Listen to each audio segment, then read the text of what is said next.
This special meeting, school directors will please come to order. Will the secretary please call the roll? Director Garcia has asked to be excused. Director Gokul Gandhi has also asked to be excused. Director Jackson. Present. Director Leonard. Present.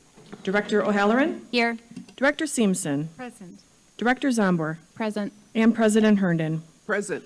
There are 6 members present. Will the secretary please read the call of the meeting?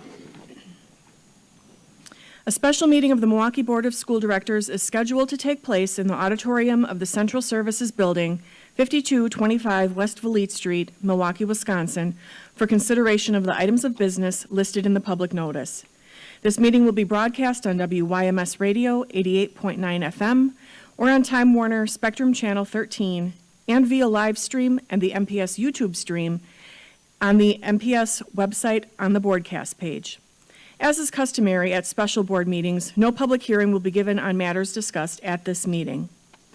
The items of business on the special meeting agenda are a report with possible action on the long-range facilities master plan and transmittal of a communication regarding the resignation of board member Aisha Carr and possible action on fulfillment of the unexpired term of office.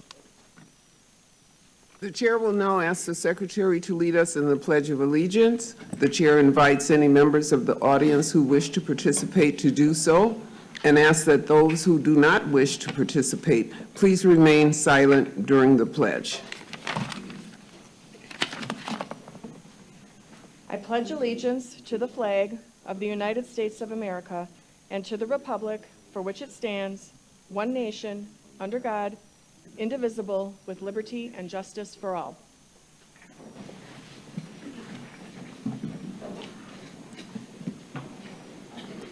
Thank you. We acknowledge that Milwaukee lies on traditional Menominee, Potawatomi, and Ho-Chunk homeland along the southwest shores of Lake Michigan, part of North America's largest system of freshwater lakes. On this site, the Milwaukee, Menominee, and Kinnickinnick rivers meet, and the people of Wisconsin's Menominee, Ojibwa, Ho-Chunk, Oneida, and Mohegan sovereign nations remain present to this day. This meeting is being conducted in person from the Central Services Building in order to allow as much public access and participation as possible. This meeting is also being broadcast on WYMS Radio 88.9 FM and via live stream on the MPS website and on the MPS YouTube stream, the links to which may be found on the MPS website on the broadcast page. Before we begin tonight's meeting, we have a short announcement regarding interpretation services for the Spanish-speaking members of our audience. Buenas tardes y bienvenidos a la Junta Escolar de las Escuelas Públicas de Milwaukee. Si desea escuchar esta reunión en español, por favor llame al 312-626-6799. Nuevamente, 312-626-6799. E introduzca el número de reunión 608-130-5362. Nuevamente, el número de reunión es 608-130-5362. Gracias. Thank you. As was stated in the public notice, and as in customary, the board will not be accepting comments on this meeting's agenda items. Written comments will be accepted for transmittal to the board. Send this testimony to the Office of Board Governance, P.O. Box 2181, Milwaukee, Wisconsin 53201-2181, or fax to 414-475-8071, or email it to governance@milwaukee.k12.wi.us. Just as a reminder, Robert's Rules of Order dictate that all comments should be directed to the chair. Also, any questions or requests, including those from the public, board members, or the administration, are to be directed toward the chair, who will determine the most efficient way to address them. For the safety of all and to ensure the good order of the meeting, harassment or intimidation tactics of any kind will not be tolerated. Anyone who engages in such harassing or intimidating words or actions will immediately be asked to cease. If such behavior continues, a recess will be called and the offending parties will be removed from the meeting. Anyone ejected from the meeting may continue to listen to the meeting or access the agenda items online. However, the individual will not be allowed to rejoin the meeting. Also, no one other than members of the board, designated staff, and those who have been invited to present or participate in items of business will be allowed on stage before, during, or after meetings of the board and its committee. Finally, for our listening audience, if you wish to access this evening's agenda items and attachments online, you may do so by visiting the Meetings, Agendas, and Minutes page of the MPS website.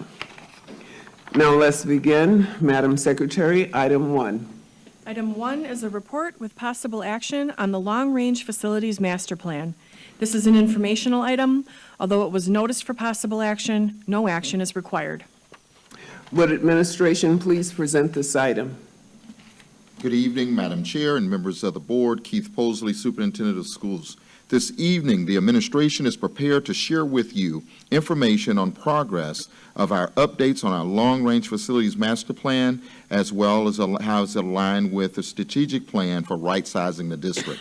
To present this item, I have with me Sean Kane, Senior Director of Facilities and Maintenance Services, and members of the Perkins Eastman team. Following the presentation, the administration, along with the Perkins Eastman's team, will be happy to entertain any question that you may have in regards to this item. Sean. Thank you, Dr. Posley. Good evening, Chair Herndon, members of the committee, Sean Kane, Senior Director for Facilities and Maintenance Services.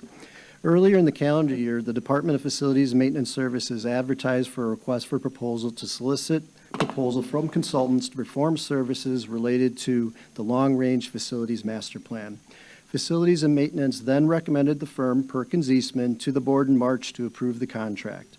Quite quick and out of the gate, Facilities began coordinating and strategizing efforts with Perkins Eastman in getting the Long-Range Facilities Master Plan scope started due to the extremely aggressive schedule that needs to be adhered to. Facilities and Maintenance has arranged meetings with Perkins Eastman and other department leads to obtain necessary information and data, which includes the following: enrollment trends and figures, how open enrollment impacts the district with school selection decision-making, utilization of spaces within buildings, are buildings over or undercrowded, is there modernization of classroom spaces for today's teaching methods, transportation policies with busing across the district, how open enrollment impacts it and what cost. Specialty or magnet school programs such as Montessori, bilingual, special education, Head Start, STEM or STEAM, arts, international baccalaureate, or advanced placement, etc. Sustainability efforts such as green infrastructure and energy conservation upgrades to support the district climate justice resolution. Behavioral assessments. Is an entrance welcoming? Is there a conducive learning environment? Is the furniture dated? ADA and functional features. Is the building ADA accessible or have gender-inclusive bathrooms? Safety measures. Is the building secure? Does the entrance have enough safety features and is still a welcoming environment? And deferred maintenance. If you have a 100-year-old building that has $5 million of repairs for boilers, roofs, flooring, windows, what investments do you want to make? There were long-range facilities master plans done in 2011 and 2018, which told stories of that time. The goal is to learn from the previous stories and let a new one unfold in 2024 with the assistance of Perkins Eastman. There's currently a survey that we're asking all students, staff, community members, and non-MPS individuals out there to take. There's a QR code on flyers, social media, etc. You will find being marketed by our communications team. There will be both in-person and virtual town hall meetings scheduled. It is very important to get feedback from everyone to the Perkins Eastman team so they can collect, review, and analyze the information. In October of 2024, Perkins Eastman will be presenting a report with recommendations to right-size the district that supports the vision of year 2 of the MPS strategic plan. Now I'd like to turn it over to Mr. Patrick Davis of Perkins Eastman to introduce some of the team members here and present a slideshow. And as Dr. Posey indicated, Dr. Posey, Perkins Eastman, and our team can collectively answer any questions. Mr. Davis. Great. Thank you, Sean and Dr. Posley, for the welcome. President Herndon and members of the committee, I'm Patrick Davis with Perkins Eastman, a principal in the firm. For background, Perkins Eastman's a global planning and design firm, so we've got 24 offices around the world, and lucky enough to work with school districts around the country, and very privileged to be here with you tonight. So we're going to run through a presentation here. As Director Kane mentioned, we'll pause at the end for questions. But the goal of tonight is to give an introduction in terms of what we're doing, some of the early work we've done, but more importantly, what we're going to be doing over the next few months to develop that plan with you all in the community come October. So next slide. So broadly, what are we doing? So our goal is to better understand how the built environment or the facilities within MPS can be aligned to support the programmatic, demographic, and academic needs of students. We'll go through how we're going to go about that, but generally we want to make sure the buildings are supporting your academic vision, so aligning with the great work you guys are all doing with your strategic plan, but also thinking about all the great academic initiatives, all the different demographic trends that we'll be talking about here in a little bit, understanding the programs, and our job is to understand how does the built environment support the needs of the district, students, staff, and the community. And our charge will be make recommendations to align the building portfolio with that vision and align with the great work you're doing on the strategic plan. Next slide. So just to give you a very high level of the types of things we're going to be looking at, this is certainly not exhaustive. Just to give you a little peek under the hood in terms of types of things we'll be looking at. Again, this is not a comprehensive list, but just a general flavor of the types of things we'll be looking at. So next slide. So it can be broken down into a few different categories. This is, again, high level, but we're looking at schools. So what's the individual enrollment at schools? What are the trends associated with enrollment? What's the building utilization? So how does enrollment connect with the building capacity? What types of programs are offered at individual schools? How are those programs dispersed across the city? How are schools using this space? So going through all the great work that you all have done previously, getting into some deep analysis in terms of how schools are actually maximizing the space that they have and how they're utilizing their buildings. Getting a deep understanding of the students. So who are you all serving in the district? So developing an understanding of the demographic trends. Are there geographic disparities and differences across the district? Are there geographic changes in terms of looking to the future of where students are coming from? How far are students traveling to get to school? Also understanding those individual needs. So thinking about special education students, bilingual students, what are the needs at the individual student learner level? Then at the district level, we'll be looking at things like policies. You know, what types of policies are impacting school choice or how people are making decisions or where enrollments is moving. So really understanding at a macro level, what are the policies and procedures that are currently in place for the district and how are they impacting utilization of facilities. Next slide. So to dig into this a little bit, starting at a really high level and pulling out just even beyond MPS and thinking about the city scale, we start by looking at demographic trends in the city. One of the first things we start to look at when we're doing long-term planning is what's happening in the city in terms of birth rates. I think anyone who's, I think a lot of folks who've read the newspapers recently have seen a lot of talk around birth rate decline across the country. We're seeing lack of reduction in babies being born across the country, and certainly many cities equivalent to Milwaukee. But we started to look at Milwaukee's county's birth rates, and we're starting to see a similar story. We're starting to see some of that decline. So how does that birth rate decline show up in enrollment, and what is the impact on buildings today, but also looking forward over the next 5 to 10 years? But we also want to look at things like development. So are there parts of the city that are growing? Are there housing starts and development that are going to impact enrollment at a very local level at schools? And thinking about mobility and how students are moving across the district as well. So we'll be doing a lot of analysis at a macro level at the city and county level, thinking about trends and how those impact individual schools, but also MPS at large. Next slide. So a good direct sort of result of that analysis is understanding the impact on enrollment. So just looking at the historic enrollment, we've already started to process some of the historic enrollment of MPS at a district scale. And we look at enrollment in a lot of different ways. These are high level, but just looking at the chart we're showing here, which is showing enrollment over the last number of years broken down by traditional grade type. And we can start to see some of where the changes are happening across the district. We're starting to see that some of the enrollment decline in the district is actually happening at the early grades. So thinking about the long-term impact as students matriculate through the building. So one of the things we'll be doing is obviously digging deeper into this at a school level, understanding trends and cohort retention rates, and really understanding how the past enrollment patterns are going to impact the future as we think about the next 5 years at individual grade levels, but also at individual school levels. We also want to, next slide, we also want to look at it in terms of race and ethnicity. So are there shifts in population changes that are changing the makeup of the student population in MPS? So just an example of how we can start to process some of that data, again, at the citywide scale. We'll be breaking it regionally, but also at the school level, and we'll start to see some trends that are coming out. In particular, some initial analysis has shown that Black student populations have actually decreased at a faster rate than the other student groups. So trying to dig into the rationale and understand why some of these things are happening will be important as we start to think about the long-term impacts of enrollment change. But all that is historic. One of the things we'll be doing as part of this process is actually looking for the next 5-10 years. So we'll be processing birth rates, development, cohort retention, and trends, and developing some long-term school-level projections. So again, we're looking not just today, where is enrollment going over the next 5-10 years, so we can understand, again, how the buildings can be aligned to support the needs of students. Next slide.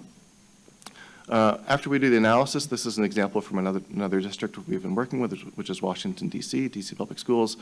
So again, part of our work is to understand how schools are using buildings at an individual school level, but also regionally. So the most simple way we look at it is called utilization rate. So it's a ratio of students in the building versus the capacity of that building. So we can start to see, are there certain schools that perhaps have extra space in their facility? How do we maximize that space in the facility to meet the programmatic needs? Or there's some schools that are overcrowded, meaning they've got more kids than the traditional capacity of a building can hold. So what needs to be done to the facility to support the utilization rates in the building? We'll be looking at that individual school level, but also breaking it down geographically and regionally so we can see if there's trends that come out of the analysis through geospatial analysis. Next slide. We also want to understand not just the buildings in terms of the condition utilization, but the programs that exist within the buildings. It's really important that we're thinking about equity of access, which I know is important for all of you, so ensuring that all students have access to the high-quality programs no matter where they live in the city. So one of the ways we'll be doing that is doing some spatial analysis and mapping of program distribution. So, for example, where are Montessori programs in the district? Do all students that want access to a Montessori program have access within a viable distance, or CTE programs, or dual language? We're going to be looking at a lot of different things, but looking at the geographic spread of the programs, but also trying to perhaps align some of that with programmatic choice and enrollment choice. So are programs driving some of the choice on why students and families are making decisions, and does that translate to utilization rate issues at schools? So we're going to try to bring all these things together in terms of access to programs, how that fits in the building, and then how families are making those decisions and how far they're traveling and to get to these programs. So looking at a gap analysis and looking at how programs are distributed across the city will be a big part of our work as well. Next slide.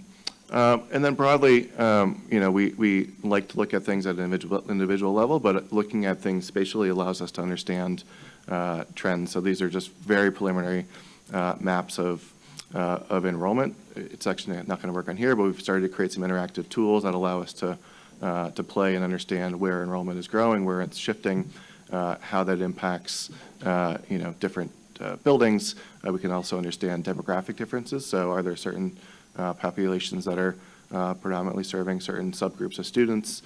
So be able to slice the dice of the data, understand are there spatial patterns in the data that allow us to make school level, but also perhaps regionally specific recommendations in the plan. Next slide. Oh, it actually does work. Surprise me. So this is just a screen grab of a recording of different types of tools we'll be creating. So this is an interactive web map that we'll be using and building on to really understand the data. And you can change the filters on the right so we can start to see some of the trends. This is an example we'll be building on this, but just to show you some of the things we'll be using to start getting a better understanding of the current state and how that's going to inform future recommendations. Next slide. So that's just a little bit of the background. There's a lot more we've already gone through with Director Kane and Michelle on reams and reams of data that we're starting to process. But at a high level, those are many of the things we're looking at.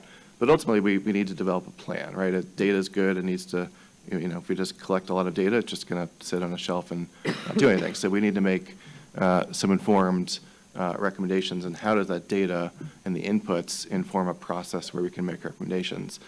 So given that this is a citywide initiative looking at all the buildings and all the schools in the portfolio, there's going to be a lot of strategies that we think about. There's not going to be one size fits all answer that's going to solve every concern. There's going to be different types of strategies that we need to think about, whether that's programmatic or facility or whatever it is. There's going to be lots of different initiatives that we need to think about, or strategies in our toolkit as we're making a holistic plan. So this is an example from our work in Boston Public Schools, where we've got all that data, and we start to, we've worked with them to develop a process of how do these inputs, how does all this data inform a process and inform recommendations, so that we can have a transparent conversation with you all and with the community members to inform how recommendations were made. So I won't go through every line item here, but what this does is it walks through a series of decision points of, if certain data points are true, then you go down a certain path. If certain data points are false, you'll go down a different path, and ultimately you'll end up in a series of different types of strategies.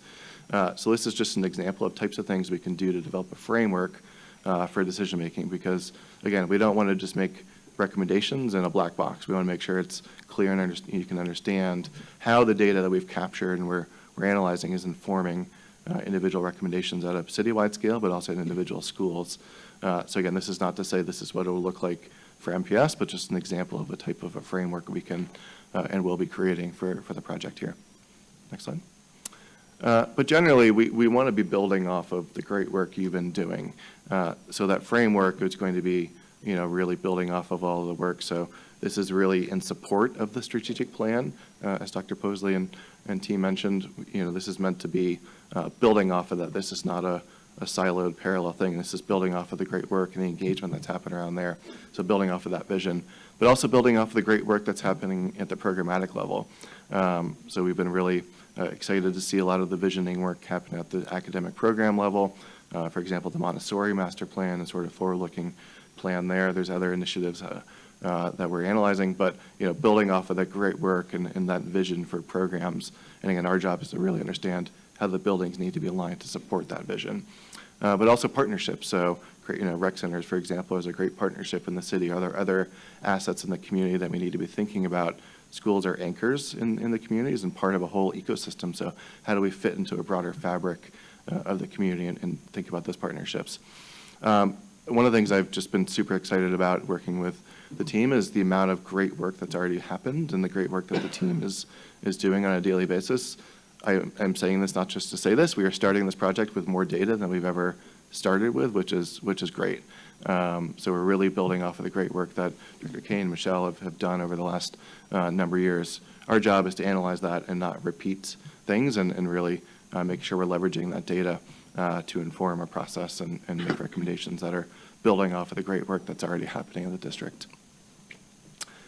And a key part, Sean mentioned, Dr. Kane mentioned, the survey and the town halls, but engagement is really critical in our process. We need to build this plan together. I've been able to lucky enough to work on a lot of these projects, and I've been on some where it's been done by a consultant and it just, here's your report, and I'll be honest, those don't go great. We need to be building this with you and the community, and we want to have a really organic process where we're hearing from stakeholders, whether they're students, teachers, staff members, community members, parents, you all. So we want to make sure we're hearing from just about every stakeholder in the process, whether that's through surveys, in-person interviews, town hall meetings. We've got a series of town hall meetings that are scheduled over the next few weeks, both virtual and in-person. That's the first round. We'll have another round after summer break as well. But we're also starting internal interviews. So we're meeting with every single key department here in the district to really understand what's the vision of each individual department. So where does food service want to be in the next 5-10 years? Where does technology want to be? Where does, all these different departments, we want to understand those visions. So again, we can start thinking about what does the building need to do to support those visions. So all those things are in the works and happening, which we're really excited about. But, it's really critical that engagement is informing the work and part of the process, and it's not just an afterthought or check the box. It's really critical in developing those priorities. I will also say we're excited to partner with a few other firms, including Rivera and Associates and Prism, who are going to help us with facilitation. Both are deeply embedded here in the Milwaukee communities, and we want to make sure we're having representative engagement throughout the process. So we'll be having a whole bunch of teams support us with the engagement, so that we're getting a lot of different perspectives and voices at the table. Just a little bit more. So we developed sort of a robust toolkit, as we call it, of approaches. So that includes big meetings, it includes workshops with students, partnering with the teams that have interviews, as I mentioned, partnering on existing events. So obviously we're coming up to the summer months where it's often difficult to engage, but are there big community activities that we can go and table at or put a survey at or just have a presence at, so we're capturing participation. I'm a parent myself, so I know how hard it is to come to meetings all the time. So, sometimes it's easier to leverage on and tag on to an existing community event if they'll have us, or concert, or football game, or whatever it is. We're open to learning more about different opportunities so we can leverage those and capture a captive audience while we're there. But anyways, we've developed some planning tools, surveys, web-based initiatives. So we really want to have a multimodal approach to engagement so that everyone can feel part of the process.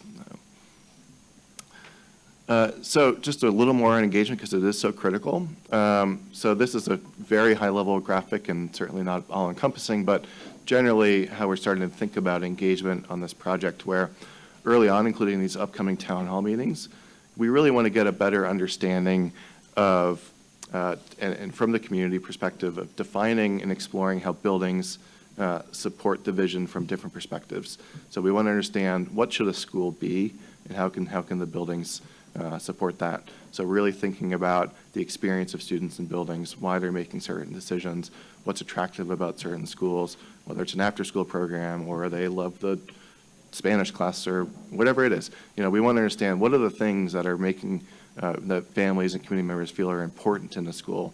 It could be a full-time art teacher, a counselor, all these things that make up what we want to define as a whole school, or a sort of a visionary school that everybody wants for their students.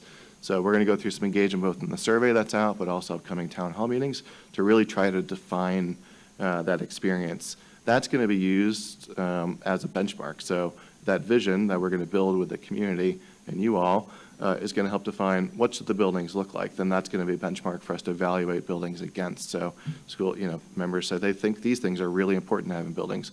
Then we'll be able to go through our assessments and say, a lot of these schools are already achieving this, or this part of town is missing this program, or whatever it is. But that work, that engagement is really going to drive that. So we're starting with no preconceived ideas of what that is. The engagement is really going to help inform what that vision is, and our job is to evaluate against that vision. And then ultimately, after the evaluation phase, we'll be developing recommendations to align with the plan and make district-wide and also school-level recommendations to align with that vision. Again, overly simplistic, but high-level enough. And then I think this is the last slide. As I've mentioned, there are a number of different mechanisms to engage. There's a survey that went out through lots of different channels earlier this week. I believe there's a QR code on the outside for folks who have their phones. So there's community surveys. That the surveys are meant for a wide range of audience, so students, teachers, community members, parents. There's lots of different questions, and then also the town halls. And then I just want to leave this up for people to think about, and we'll have a conversation, happy to chat, but, really we want people to think about, we want folks, including board members and community, to not just think about today, we want to think about what should be the reality of the future, and how does this plan help support that. So it's just sort of a leave it behind slide for you to think about how we can think about the future, building off the momentum and strengths of the current, but thinking about the future and how we can better align the buildings with that. So with that, I think we're through the slides. Thanks for the time. Thank you very much. Do board members wish to make comments or ask questions? Director O'Halloran. I'll just ask one or two, and then I have a bunch, but during the scope, you listed like enrollment trends, utilization of spaces, transportation, et cetera. Is ability to staff and input in the planning? Director O'Halloran, President Herndon, members of the committee, Sean Kane, Senior Director for Facilities and Maintenance Services. Yes, I mean, right now, the goal is to meet with all staff to take a look at, transportation, all the departments. Mr. Davis mentioned that, yeah, I mean, it's going to be like kind of a deep dive of the data and assessing what's there. So yes, we're definitely getting feedback from multiple voices. Go ahead. Follow-up. What I was asking is, we have like a lot of vacancies. And so is our ability to hire and fully staff a building one of the inputs for the recommendations that will come back? Administration. President Herndon, members of the committee, Patrick Davis, Perkins Eastman. I will just say broadly, this needs to be grounded in reality, right? So this is not just a plan that's going to sit and collect us. So if that's a real consideration that we need to be factoring in, well, that's certainly something we'll want to think about. Also, part of that visioning session around what do we want in our schools, we need to understand the budget implications of actually delivering a program like that. So that's going to give us that sort of, as I mentioned, that benchmark of what do we need to have in our buildings, but how do you actually achieve that, and what are the decisions that are needed to actually achieve that? And if budget constraints or certain staffing vacancies, or if that's a limitation, we need to be mindful of that. It doesn't do us any good to give you a plan that you can't do anything with. We want to make sure we're developing a plan that you can actually put into place and make improvements for students, right? This is ultimately about creating environments that are supporting programs and students, and if there are very real-world limitations that are going to stop that, we need to be aware of that and actually incorporate that into the process. So hopefully that generally answers. We have not dug into that specifically yet, but we're taking note of that and certainly will be talking about that. But if it's a limitation we need to be aware of, it'll go into the process. Thank you. Can I ask one more question and then? This one, go ahead. For the community, the town hall meetings and the community-wide surveys, are language accessibility issues a consideration? Do we have translation services? Are the surveys being put out in multiple languages, et cetera? Administration. Madam Chair, members of the board, yes, it will be put out in all languages, as well as we will have interpretation services at all of the events. Thank you. Next person, Director Simpson.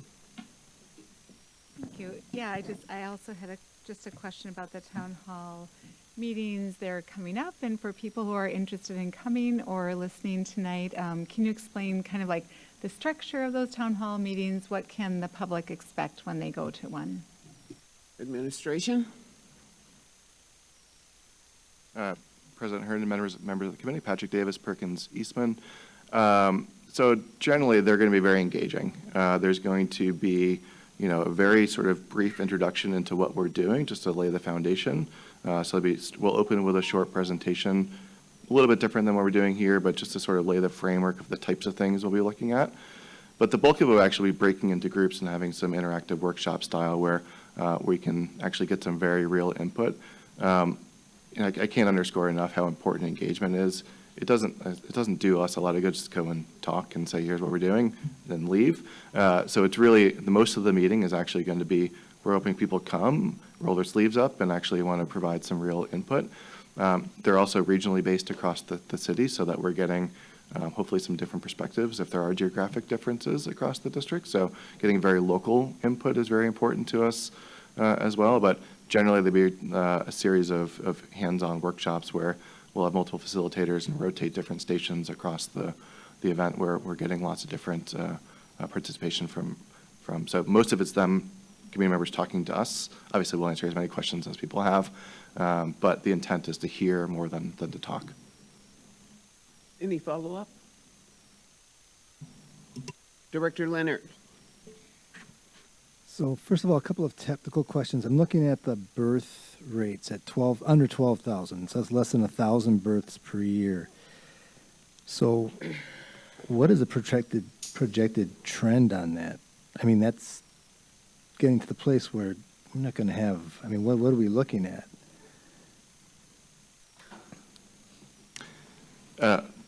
President Herndon, members of the committee, Patrick Davis, Perkins Eastman. I will say we have not done the projection of birth rates yet. What we've started to do is actually forecast that 5 years out for kindergarten enrollment to see the impact of recent births on enrollment.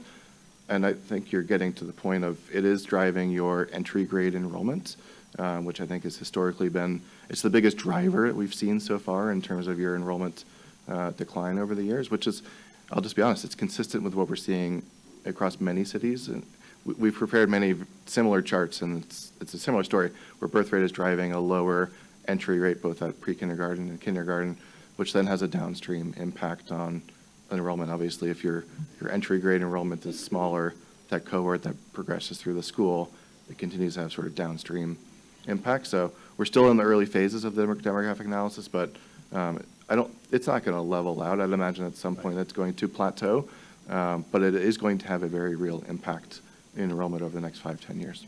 Yeah, I'm going to follow up. Go ahead, Okay. please. So I guess my next thought is then, do we have any examples of communities that have already sort of been through this that we can take a look at, to research, to also see what happened in those communities? Administration. President Herndon, members of the committee, Patrick Davis, Perkins Eastman.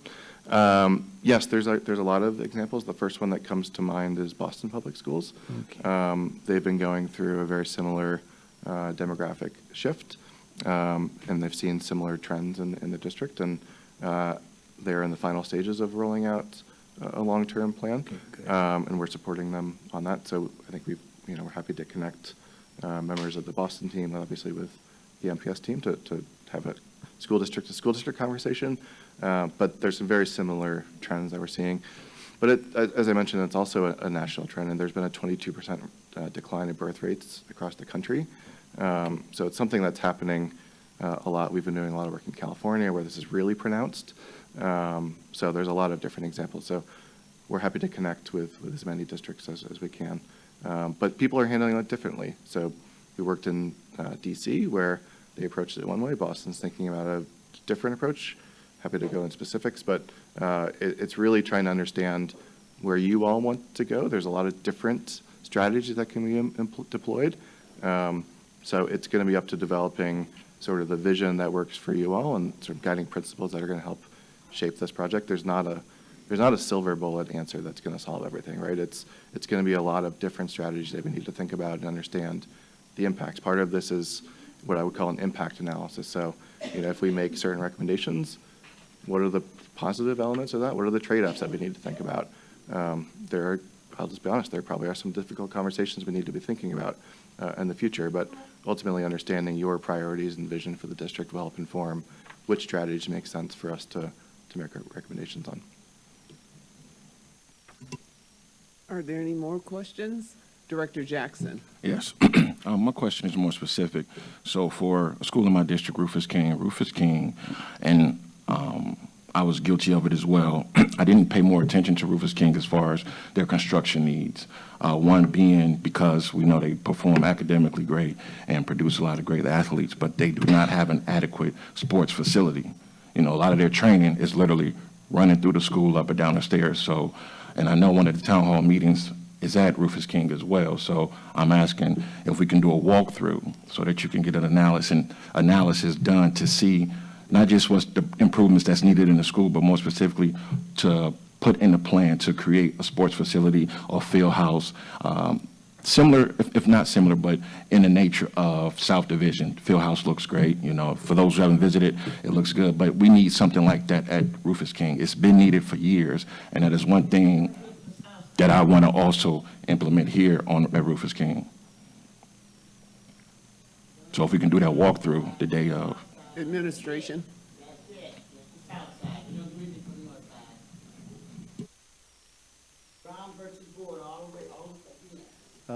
Director Jackson, President Herndon, members of the committee, Sean Kane, Senior Director for Facilities and Maintenance. Yeah, I mean, that's definitely could be something that's taken into consideration. I know working with the parent group and actually with the student body there and the staff, especially with the athletic department, there have been conversations for a year plus about how to achieve that. It's something that can be done. There's been some ideas discussed for a field house, possibly a pool, et cetera, but until we get the, I guess, a plan in place to see how we want to go forward with it, because also the cost of doing something like that is a great thing, but it is pretty big. But yeah, I mean, there has been conversations. Yes, just so with the cost as well, alumni is able and willing to, help with that cost as well. So it wouldn't be just solely on our budget. Thank you. Anyone else? Director Gokul Gandhi. Can you talk a little bit about the budget mapping process? So I'm sure you know that we just passed a referendum and there's sort of a 5-year plan of that spend, and ideally we would use that money wisely and then also allocate resources for protection and savings. So is that a part of this plan? Are you planning on doing budget allocation and mapping as you think about this long range facilities plan? Administration. Director Gokul Gandhi, President Herndon, members of the committee, Sean Kane, Senior Director for Facilities and Maintenance Services. Yeah, the part of the process that we are hiring Perkins Eastman for is to do an analysis of the mapping, et cetera, because ideally, as part of the recommendations that we're looking to get out of this report in October, is going to do a site-by-site analysis of, you look at the deferred maintenance. Does the building have $1 million? Does it have $5 million? Is the building 140 years old? Is it ADA accessible? Does it have a specialty program? What's the utilization look like? Is it over-enrolled, under-enrolled? And, taking a look at what are the programs, transportation. It's really going to do a deep dive of each site, and here's where it's at. And as Mr. Davis indicated, you got to, look what could be the positives and where are some of the trade-offs. So that is the intent of what we're looking to get out of this team. Follow up. And what's the cadence of updates? Sometimes we go a really long time without people coming and just updating us on progress. So are you planning on coming back once a month, every other month, just to give us an idea of where we're headed?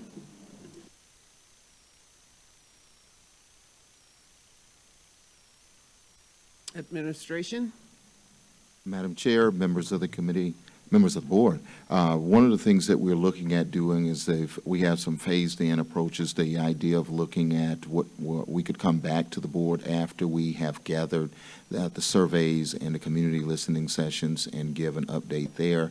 But there's also some times in the process that we will be able to come back, and I would say being able to come back a couple times prior to the October meeting, what I think would be feasible for the team. Thank you.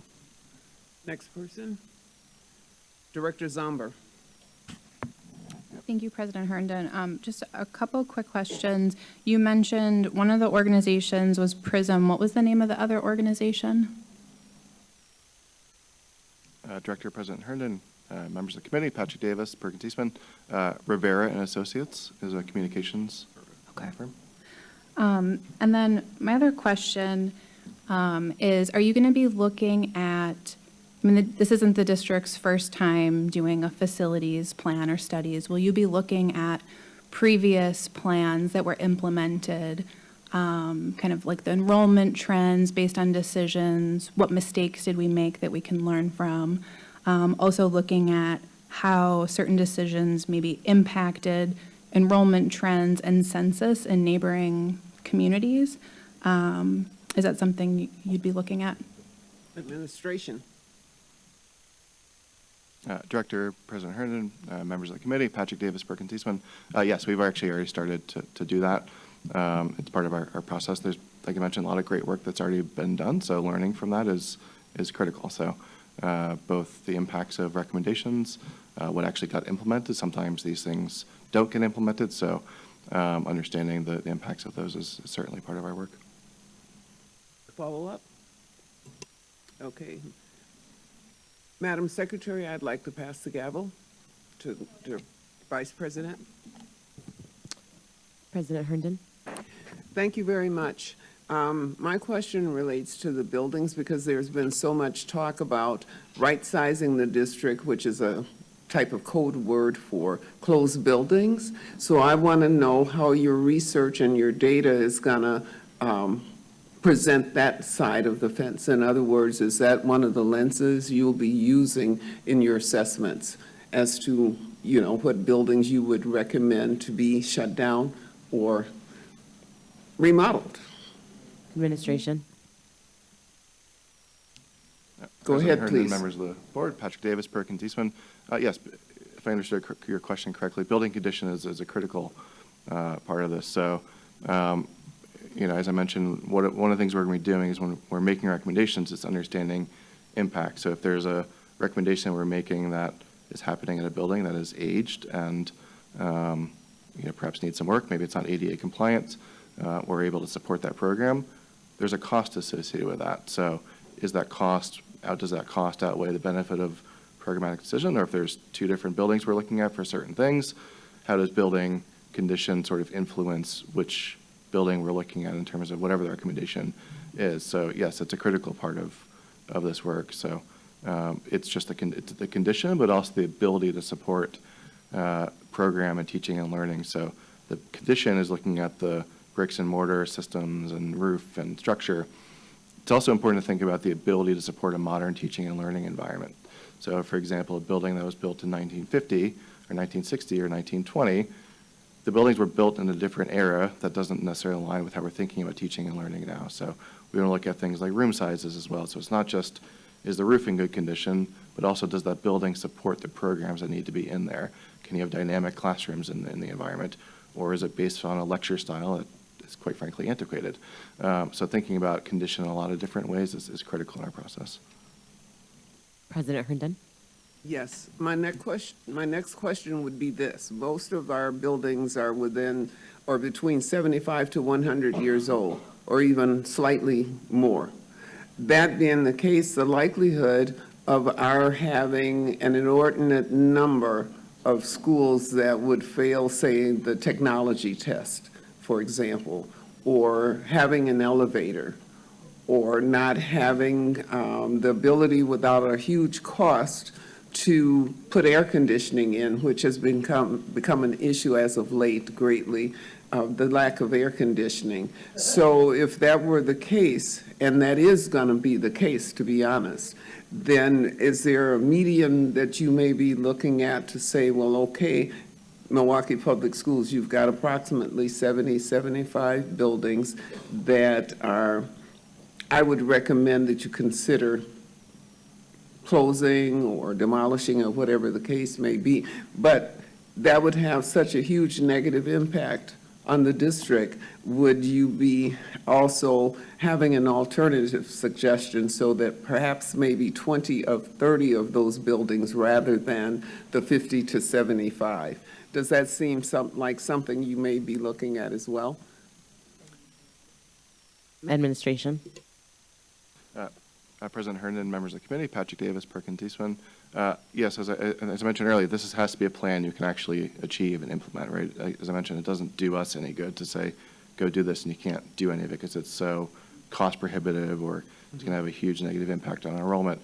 But ultimately, we want to develop, there's a lot of, to your point on building condition, there's a series of inputs that go into this. And I think while building condition may be uniform across many schools, there's a lot of things that may not be, whether that's socioeconomic diversity of a school or access to a program or enrollment trends. There's a lot of different things that are going to feed it. So it's not just looking at one input. It's how do all these inputs come together. But ultimately, we can develop recommendations, that need to be achievable, but also phased, right? It's not just like sometimes these things can happen over multiple years. So it's a long-term strategy. Sometimes it might just be you want to rip a Band-Aid off and do lots of things at once. But my experience has been thinking about a long-term thoughtful way to implement is going to be critical. So it's thinking about that phasing as well. That's going to be part of this. President Herndon. That's it for me. Thank you. Okay, passing the gavel back. Okay, Madam Secretary, Director O'Halloran. Thank you. So This kind of dovetails off of one of Director Gokul Gandhi's questions. So during the presentation, you said that DC and Boston had very different approaches. I was just wondering, when are the guiding principles, when are those decided? Is that after the community listening and the guiding principles come from what you hear from the community? Or is that like, as a governing body, we take that input and then we tell you the guiding principles? Or is that administration? I'm just trying to understand when those are decided, because if they are so different in their approaches, and you offered an overview, but I don't think we're prepared for an overview tonight, when would we have that decision? Administration. President Herndon, members of the committee, Patrick Davis, Perkins Eastman. Yes, that's driven by input from you all, from the community, and it's really part of, after that some of the initial engagement is to start developing some of those priorities. So as we come back over the next few months, we would be presenting, here's what we heard, here's how we're translating those into principles in terms of what aspirationally we want in our schools. But it's a combination of the community input, obviously working with senior leadership and you all, and we'll develop a set of draft recommendations for guiding principles for the leadership and you all to react to, and ultimately we'll finalize. But part of that is actually also defining guardrails too, right? So where do we need to stay within, what's achievable, what's not, where should our focus be? My experience is that these can go in a million different directions. So these early engagement efforts are really helpful to help us sort of develop those guardrails so that we can stay within a realistic realm and achieve what your vision is as a district and a community. But ultimately, to answer your question specifically, over the next few months, we'll have those principles developed, largely driven by the engagement exercises. And I have one more, just. Follow up, please. And just to go back to the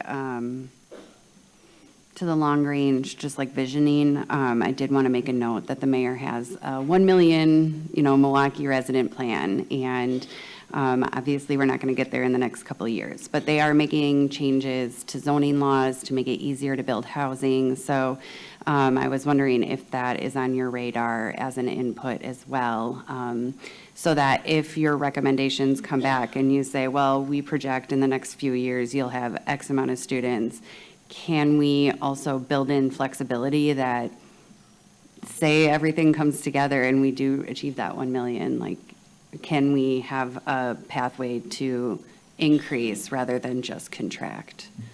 Administration. President Herndon, members of the committee, Patrick Davis, Perkins Eastman. Yes, we're aware of that plan. And I think, yes, we also, we mentioned sort of interactive tools. What we like to do is actually develop a set of planning tools that go with a project so that planning can continue even after this initial project is done, because we know things change, right? There could be something we can't predict, right? I wish we had a crystal ball. We could say enrollment's going to be this in 25 years, and we'd be right. But the reality is there could be brand new development that comes in that has not been thought about yet. So creating a process that actually allows sort of continual update at a sort of easy update level. But also there's a value in, I sort of mentioned phasing, right? So it's thinking about not doing everything at once, because there could be changes, right? And we need to adapt and react to things. So thinking about a holistic phasing strategy allows us to be nimble and make changes if a certain part of city gets a massive housing development that we don't know about today, right? We need to be able to react to that. So not making dramatic cuts or decisions in all parts of the city, so we can actually think about adjusting and adapting. So part of that phasing strategy is actually in response to a changing environment. So yeah, generally, yes, we'll be thinking about long-term strategies and how to input different housing and sort of other initiatives across the city. Thank you. Any follow-up? I have no more questions. I just want to also piggyback off of Director Jackson's comment about the student athletes. A lot of the student athletes use Pulaski as a central location. I know we're doing some upgrades with the concession stands. The restrooms are they may be original. They are quite old, and oftentimes they're standing water. So I hope that, I know the analysis is more around facilities, but if there is any room to include analysis or planning for improving athletic facilities as well, I am sure that there are a lot of sports parents who would appreciate that. Thank you. Any follow-up? President Hernan, members of the committee, Patrick Davis, Perkins Eastman. Yeah, it's very much part of our, athletics are a major part of the student experience and providing that full experience for kids, and they need spaces to do that. So athletics is very much part of in our scope. And I'll just add, we have teams actually starting some site assessments starting tomorrow. So we're building off of the work. We're not going to repeat a lot of the assessment work, but part of our assessments that we're doing will be looking at athletic facilities and outdoor amenities and things like that. So those walks are actually starting tomorrow. We didn't highlight that today, but they're starting tomorrow. Thank you.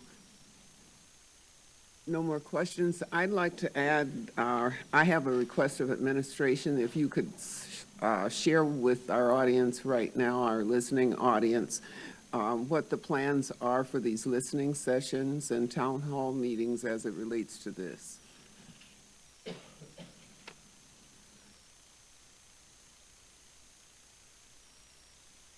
Go ahead, President please. Hernan, Patrick Davis, and members of the committee, Patrick Davis, Perkins Eastman. So we have 2 virtual options on Monday the 13th. There's an afternoon session at noon and then an evening session, I believe, at 5:30 on Monday the 13th.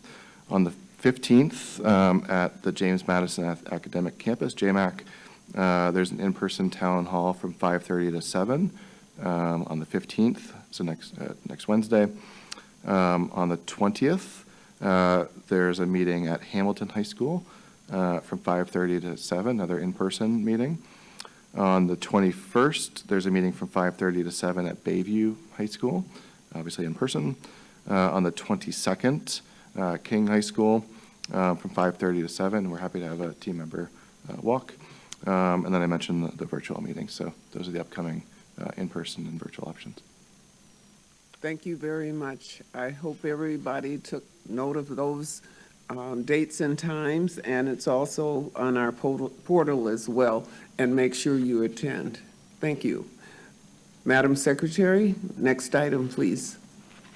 The next item is item 2, transmittal of a communication regarding the resignation of Board Member Aisha Carr and possible action on fulfillment of the unexpired term of office.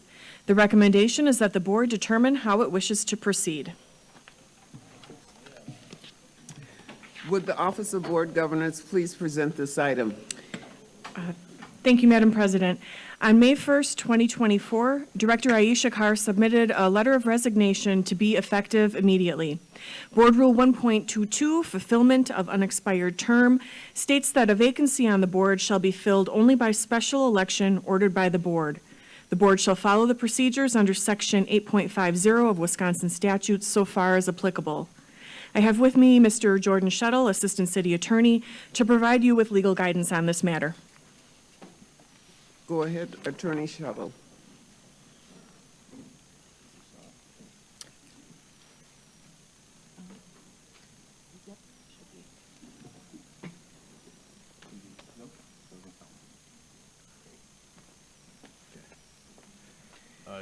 Director Herndon, members of the board, Assistant City Attorney Jordan Shuttle from the Milwaukee City Attorney's Office.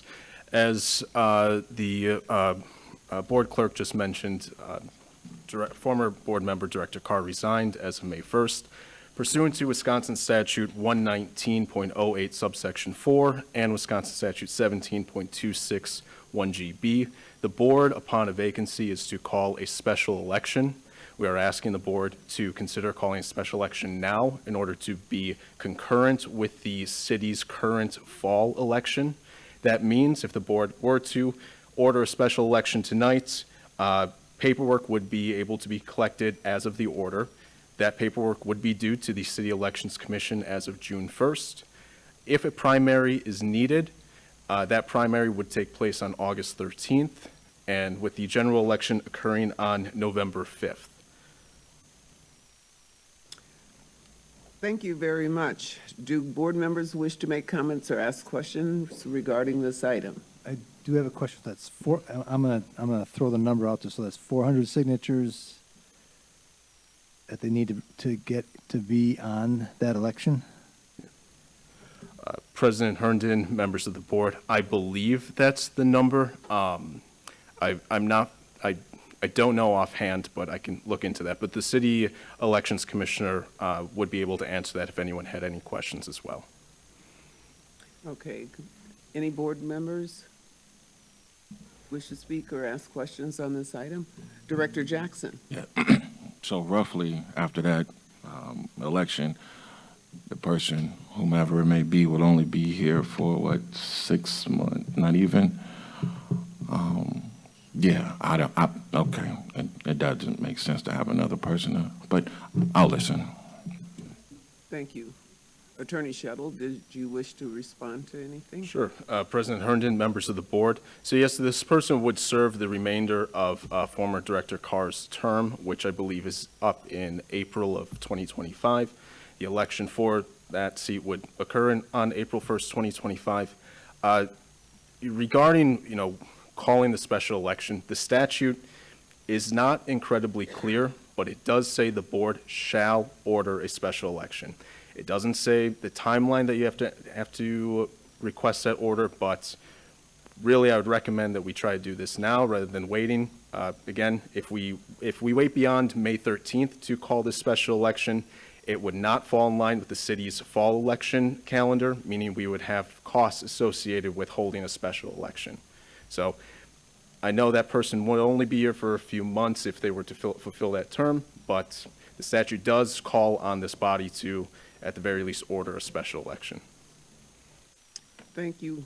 Are there any more board members that desire to ask questions? Director Leonard? Are there any other possible options in this situation? Let's just say nobody wants to run or nobody wants to put the effort into it or can't get the signatures. Then what happens? Attorney Shettle? President Herndon, members of the board, I don't know what happens in that hypothetical, but I'm happy to look into it, be able to provide you a more complete answer on that. But yeah, that's a hurdle that we would have to cross if that were to happen. Now, I will say that, in general, other school districts are allowed to appoint board members for the remainder of terms if a vacancy occurs, but the Wisconsin statutes carve out specifically first-class city school districts, meaning this board, do not allow appointment, but only appoint a member via special election. Thank you very much. What is the pleasure of the board with respect to this item? Madam President, if it is the will of a motion maker to move towards ordering a special election, there are some specific dates that it may be prudent to put in the form of a resolution. I have a suggested resolution language that the body may wish to consider, if I can read it. Okay. Right ahead, please.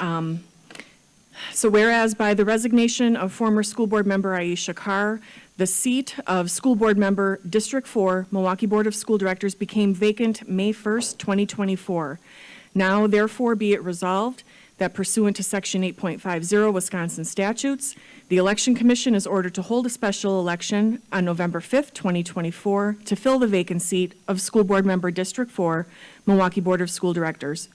And be it further resolved that a special primary, if needed, shall be held on August 13th, 2024.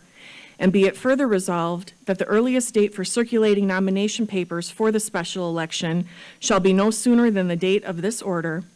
And be it further resolved that the deadline for submitting nomination papers to the Election Commission shall be 5:00 p.m., June 1st, 2024. And be it further resolved that a successor shall be elected for the remainder of the unexpired term that will expire on March 31st, 2025. Thank you. Madam Secretary, we would need to vote on that in the normal. A motion would need to be made and seconded. Correct. Yes. Director O'Halloran?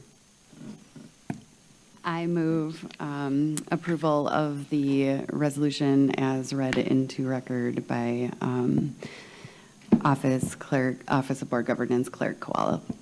Thank you. Second, please. Director Simpson.